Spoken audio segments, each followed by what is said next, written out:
আমরা গৃহিণীরা প্রতিদিনই একই ধরনের কিন্তু কাজ করি, একই ধরনের সব কিছু চলে, কিন্তু কোনো সময় আমরা বোর হই না।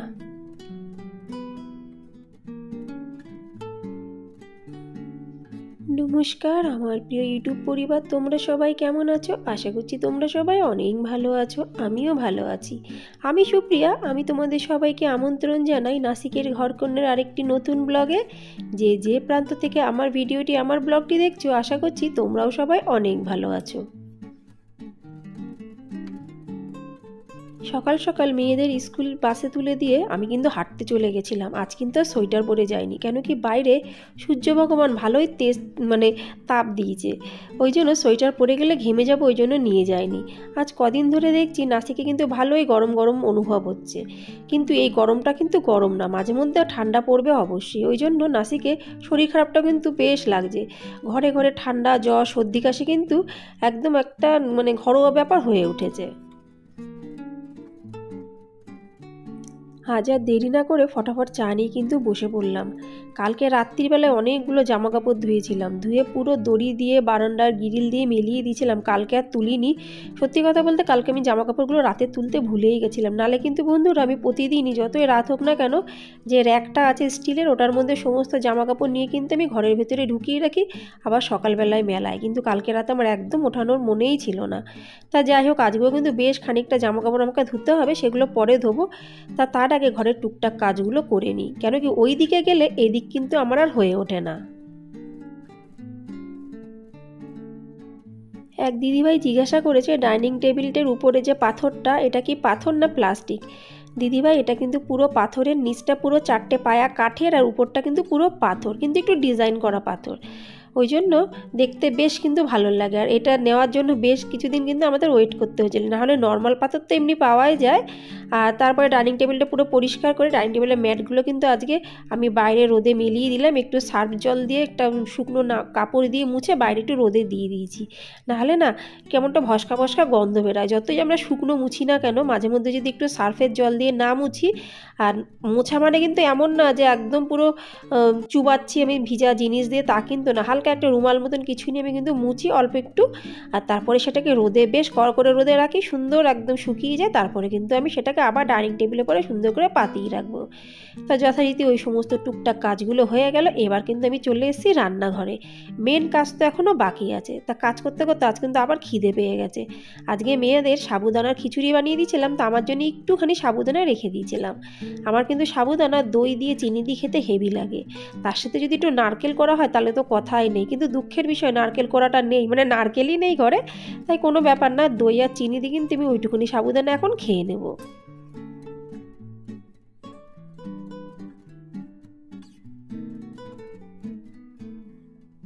সাবুদানা খাওয়া হয়ে গেলো। তোমাদের আমি বলছিলাম না বেশ খানিকটা এখনও জামা কাপড় আছে, জামা কাপড় বেডশিটগুলো, বেডশিট যতগুলো ছিল, বিছানার চাদর, বালিশের কভার, পাশের বালিশের কভার, ওইগুলোই কিন্তু কাচতে দিয়েছিলাম। কেন কি কাল রাতে তো নর্মাল জামা কাপড় প্রচুর ধুয়েছি, ওই জন্য ইচ্ছাই হচ্ছিল না যে বালিশের এই বেডশিটটা ধোবো, কেন ধুলে মেলবোটা কোথায় সেটাই ভাবতে ভাবতে ওই জন্য আর কাচা হয়নি। যাই হোক, মেলার তো অসুবিধা নেই, এই জানলা সেই জানলা বিভিন্ন জায়গায় কিন্তু আমি মেলিয়ে দিই, সেইগুলো কিন্তু আমি আর ভিডিওতে দেখাই না।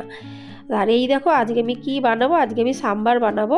তা সাম্বারের ডালটা কিন্তু আমি সিদ্ধ করে অলরেডি বড় কালো রঙের কড়াইটা দেখতে পাচ্ছ, ওটার মধ্যে কিন্তু আমি সিদ্ধ করে রেখে দিয়েছি, কেন কি ডালটা সিদ্ধ করতে বেশ একটু টাইম লাগে, ওই জন্য ওটা যথারীতি সিদ্ধ হয়ে গেছে। এবার আমি এসে গেছি ডালের মধ্যে কি ফোড়ন দেবো, বেশ খানিকটা পেঁয়াজ, একটা বড় টমেটো, আর একটু সাম্বার মশলা। তো ওইগুলো আমি নিয়ে গেলাম, একটু আলু নিলাম, কেন কি আলুটা না একটা আলু একটু ভাজা করবো। জানো তো বন্ধুরা, এই সাম্বার চাবল বাঙালিরা শুনলে ভাবে বাবা দুপুরবেলায় ডাল ভাত খাবে। আমারও কিন্তু প্রথম তাই মনে হতো। এটা কিন্তু নর্থ সাউথের খুব একটা স্পেশাল ডিশ সাম্বার চাবল। তোমরা গুগল কিংবা ইউটিউব সার্চ করলেই পেয়ে যাবে, এটা খুব ফেমাস একটা খাবার।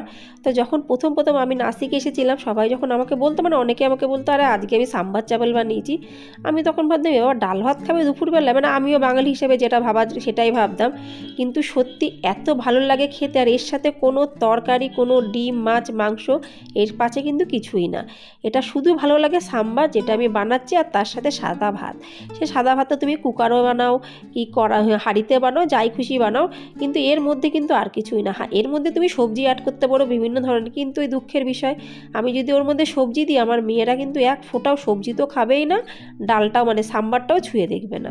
ওই জন্য কিন্তু আমার দেওয়া হয় না। নাহলে সজনে ডাঁটা, কুমড়ো, একটু বেগুন, একটু সিম কিন্তু এগুলো দিতেই পারি, দারুণ লাগে কিন্তু খেতে।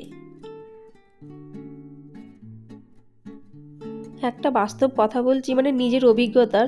দেখো প্রতিদিন আমরা ঘর মুছছি, ঘর ঝাড় দিচ্ছি, বাসন মুছছি, রান্না করছি, সমস্ত পোছাপুছি করছি, সারা কাজ কিন্তু একই ধরনেরই হয়, কাজের মধ্যে কিন্তু পার্থক্য নেই। কিন্তু হ্যাঁ, কোনো সময় একটু কাজটার ধরনটা পাল্টিয়ে যায়, একটু বেশি কাজ হয়, কোনো দিন একটু কম কাজ হয়, কিন্তু ঘরের মোটামুটি কাজ কিন্তু একই ধরনেরই চলে। হ্যাঁ, রান্না বান্না বলতে পারো কোনো দিন এক রান্না করলাম, পরের দিন আরেক রান্না করলাম, সেটা আলাদা, কিন্তু সে রান্না তো করতেই হবে। এমন তো না যে প্রতিদিন লোকের বাড়িতে গিয়ে খেয়ে আসবো, আর কেউ নেমন্তন্ন প্রতিদিন করবেও না। ওই জন্য আমরা কিন্তু কেউ বোর হই না, আমার তো সেটাই মনে হয়। কারণ আমি এটাই ভাবি যে করতে হবে, যখন করতে হবে তো বোর হওয়ার যে মানেটা ওটা না হওয়াটাই ভালো। কারণ বোর হওয়া এই কথাগুলো আমার মেয়েরা কিন্তু খুব বলে, মাম্মা আজকে খেলতে ইচ্ছা করছে না, কি খেলতে যাব না, বোর হয়ে যাচ্ছি। সেই ব্যাপারটা কিন্তু আলাদা। কিন্তু এই যে বিয়ের পরে বোর হওয়ার কথাটা, এটার জন্য আর মনেই আসে না, মাথাতেও আসে না। কারণ বোর হওয়া মিনিংটা বিয়ের পরে ভুলে যাওয়াই ভালো। আর দেখো সাম্বারের যে আমি টমেটো আর পেঁয়াজটা একটু ভালো করে কষিয়ে নিয়েছি, তার মধ্যে কিন্তু বেশ খানিকটা তেঁতুল গোলা জল, তেঁতুল গোলা জল না দিলে কিন্তু সাম্বার হয় না। সব থেকে বড় কথা, সাম্বার মশলা না হলেও কিন্তু সাম্বার কোনো সময় রেডি হবে না। আর এই সাম্বারটা খেতে আমার বাবা আর মা কিন্তু খুব ভালোবাসে। আমার এই সাম্বার কিন্তু আমার মা একদমই রান্না করতে পারে না। আমার মা এত ধরনের মানে গ্রাম্য রান্না করতে পারে, এত সুন্দর সুন্দর, কিন্তু কোনো সময় সাম্বার রান্না করতে পারে না। বলে কি রান্না করব, সাম্বারটা আমার হাতের ভালোই হয় না, তোর হাতের ভালো হয়। জানি না, মনে হয় মা বলে যখন সত্যিই বলে। তা মোটামুটি সাম্বারটা ওখানে হয়ে যাচ্ছে, আমি তখন এসে গেছি বাইরের একটু ঝাড়ু করতে। আমি কিন্তু বাইরে পোছা লাগাই না, কেন কি দিদিরা আছে তো পোছা লাগানোর জন্য, কিন্তু আমি ঝাড়ু কিন্তু করি। আমরা ঘরের ভেতরটা যতই ভালো রাখি না কেন, আমাদের তো ঘর ভেতরে যেতে হয় বাইরেটা ক্রস করে, তাহলে বাইরেটা যদি একটু ঝাড়ু না দিই তাহলে কিন্তু সেটা ভালো দেখায় না।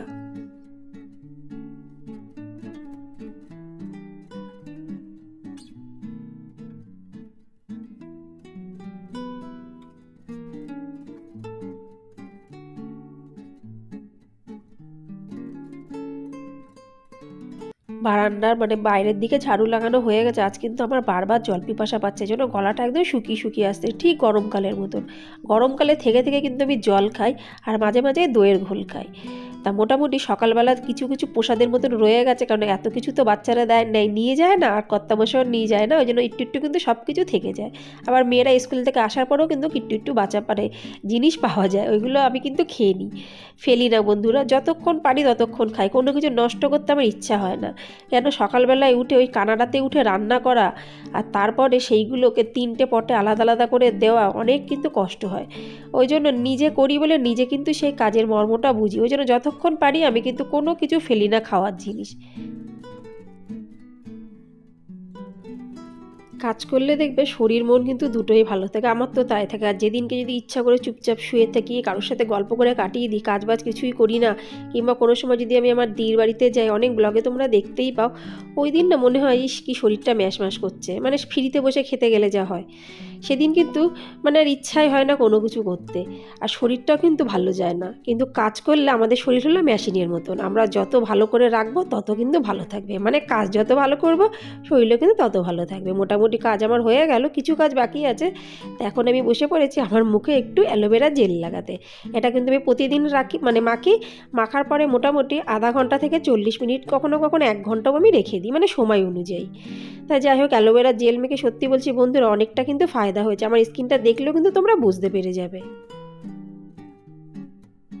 এবার আমি চলে আসলাম রান্নাঘরে, সব থেকে শেষ কাজ।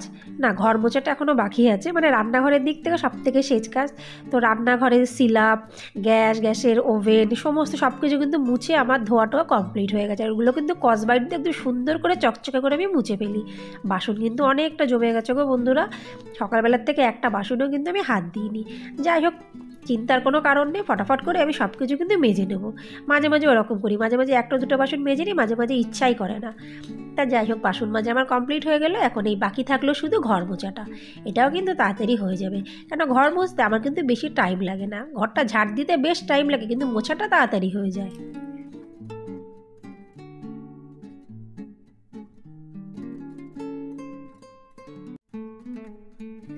যতই আমরা ভালো করে ঘর ঝাড় দিই না কেন, যতক্ষণ পর্যন্ত মোছা না হয় ঘর কিন্তু পরিষ্কার হয় না। আমার তো সেটাই মনে হয়। তোমাদের কেমন মনে হয় অবশ্যই কিন্তু আমাকে কমেন্টসে জানিও। তাই সমস্ত কাজবাজ শেষ, চান হয়ে গেল, তারপরে চলে আসলাম কিন্তু আমি পুজো দিতে। নিত্যদিনের নিত্য কাজের মধ্যে পুজোটাও কিন্তু পড়ে। তো আশা রাখছি বন্ধুরা আজকের ব্লগটি অবশ্যই তোমাদের ভালো লাগবে। ভালো লাগলে লাইক, সাবস্ক্রাইব, শেয়ার, কমেন্টস করতে কিন্তু একদমই ভুলো না। আবার তোমাদের সাথে দেখা হবে পরবর্তী ব্লগে। আর আজকের খাবারটা কি বানিয়েছি সেটা এক ঝলকে একটু দেখে নাও। আজকে দুপুরে কি খাবো দেখে নাও বন্ধুরা। সাম্বার, চাবল, একটা রুটি। রুটিটা খেতেও পারি, নাও খেতে পারি, কিন্তু আমি খাবো। আমার কিন্তু রুটি খেতে বেশ ভালো লাগে। আজকে এই পর্যন্ত, আবার দেখা হবে পরবর্তী ব্লগে। ততক্ষণের জন্য নমস্কার বন্ধুরা, নমস্কার।